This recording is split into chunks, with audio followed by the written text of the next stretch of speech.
Hey everybody, StarCub here. So on today's menu, or should I say on today's agenda, is I'm going to be doing a final review for Alone in the Dark 2024 for the PS5. I just finished it a day or two ago, and I just want to get my final thoughts out there and discuss the gameplay, the story, and my pros and cons with it, and everything else. So stay tuned, and I'll be right back after the intro. So I'll see you all then. Ciao.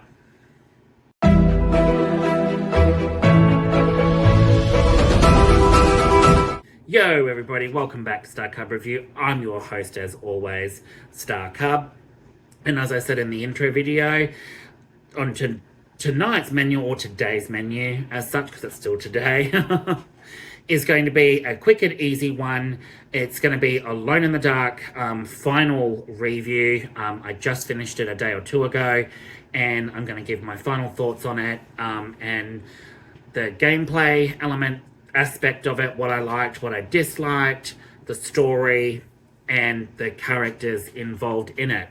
But before I get into that, I just want to say a huge thank you to everyone brand new to my channel. Thank you so much for tuning into my videos. It's absolutely amazing to see. Thank you to the new subscribers to my channel so far. I really, really appreciate y'all. I really, really do. And to everyone returning that keeps watching my channel, thanks guys. You know I love and appreciate all of you. So let's get into it. So I finished Alone in the Dark. And my final thoughts on it is, after going through it twice, I played the first time through David Harbour's Edward Carnby, and then I played the second character, which is Jodie Comer's Emily Hartwood, and both pretty much on the same spectrum for the story, although Edward's, there's a lot of different scenes and interactions, and then when it comes to Emily's, there's similar scenes, but the dialogue is different, and some scenes play out extremely different, but they're both on the same path, except there's added stuff in their little section, in their chapters, 5 chapters for both of them, and there's little sections where there's more about Emily, and then there's more about Edward, and what happened in their what happened in their pasts. So the story is great. It's confusing. It's confusing, but I really truly enjoyed it for what it is. There is loads and loads of Lovecraftian themes in it, confusing Lovecraftian themes. I understood the Lovecraftian themes, although there are some sections in the game where it could have gone a little bit more in depth and really opened it up more with the Lovecraftian terrors and nightmares, and, you know, things that go bump in the night, basically. And then there's a lot of the story that goes with the Lovecraftian themes. Some of it is confusing as hell. And then others is it's not elaborated enough, which does let the game down a little bit, because there's certain sections in the game where I really wanted them to go more in depth with certain aspects, like the Dark Man that follows them throughout the story. There really should have been a lot more with the Dark Man in chapter, I believe it's chapter 4, the Stellarium. When you come to the Stellarium, there's going to be a little bit of spoiler here, but I believe there should have been a lot more elaboration on it. We don't get exactly what it's entailed to do, why it's there, and why it's so important. There's notes and stuff you pick up. There's lanyards you pick up throughout your thing to get certain secret endings, forbidden knowledge. It all adds into the story. Although I really think there should have been a lot more chapters drawn out, a lot more to really give you that sense of dread between the two characters, exactly the horrors that they're experiencing. For the most part, it was very enjoyable, as confusing as it was, but it is enjoyable. Jodie Comer does an excellent job of Emily Hartwood with motion capture. So does David Harbour as Edward Carnby, although you can start to see it in the game where some of it is a little stifled and a little stiff, and they really should have had more emotion in their faces and really drawn out some of the aspects of the story, because some of the story is quite confronting, confusing, but also sad at the same time, with certain aspects in the story which I'm not going to give away, because it just adds to the elements of the story that just makes it so unique but frustrating.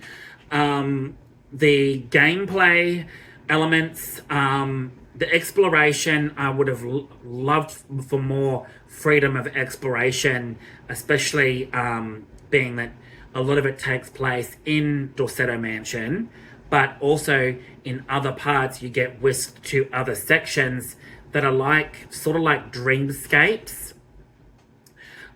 which is a huge element of H.P. Lovecraft, dreamscapes and whatnot. So there was a really good element of that in there for gameplay, although I would have loved to have experienced more of those particular areas and a little bit more freedom. Combat, when it comes to the gameplay with the combat for me frustrated the fuck out of me. I'm sorry, pardon my French, but the combat was janky, wobbly, very stiff at times, and it's fun, but it didn't. I think it failed in the gameplay, especially the combat side of it. Stealth could have been done a lot better. Interacting with certain objects and that really could have expanded on interaction with the actual environments a lot more. The creatures that pop up in this, they're very, very limited, and sometimes they're the same creature in every section, the same, but a little bit more deadlier, and I would have loved for a different variety of creatures. When it comes to boss fights, I really wish there had been a lot more boss fights in it, even mini bosses. For what we got, the ending boss in it, one of my favorites. But as H.P. Lovecraftian as it is, which it truly is, oh my god, they got the Lovecraftian themes down pat.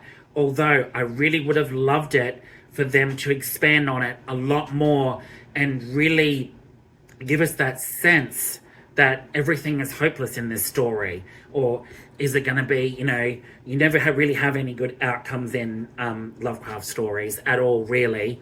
When it comes down to it, someone's going to suffer in the end. So there is that. Some of the other characters that you meet within the story are plain Janes.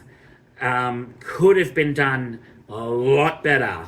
But what we got was fine. As mysterious as some of them are, not mysterious enough. Some plot points with them were really interesting, but they never went anywhere after a chapter or two, and there's lingering threads with a lot of the characters, but their past seems so interesting. They're integral to the story, but you're left hanging going, well, why wasn't this one done, and how is this character able to whisk you to certain dreamscapes when they're like all aware that certain things are happening, but how are they able to do what they do? And this particular character is able to whisk you to a location that she seems to be more. Is one of the more interesting characters. I'm not going to give away the name. For those who haven't played it, they really got to play it because it is interesting. It is an interesting game. But the stuff that she's able to do in this, it seems like she's more aware than a lot of other characters exactly how the world works in this game. And it's very, very interesting, but it's never resolved. There's four or five different endings. I only managed to get the normal ending for Edward, the normal ending for Emily, and a secret ending for completing a certain section of the Lanyards. So that was good to see. So I got 3 endings. They're great, but I really think it should have a lot more should have been injected into it to really, really give you that sense, like the Sinking City does, which absolutely from Frogwares, that game literally blew me away. Their understanding of the H.P. Lovecraft themes and what draws everyone into HP's world is what you see in the game, and it really draws you in. The lore, the depth of storytelling that's in the Sinking City should have been in Alone in the Dark, because a lot of it is confusing, and as you're playing through one of the characters and then go on to the second, some of the interactions just seem very off when they both come together, and plays out a little weird. But Alone in the Dark is very enjoyable. It doesn't deserve the hate that it gets. I know it's been divisive, but trust me, I enjoyed it. I'm a huge fan of David Harbour. He did an amazing job, but some of his motion capture in this doesn't sit well with the emotions that is in this game later on. Some of the raw elements of it don't really add up. But other than that, that is my review down for Alone in the Dark. Yeah, I think I've covered most of my basis on that. Other than that, thanks so much for watching, guys, and I will catch you all with a new video in the near future. Ciao.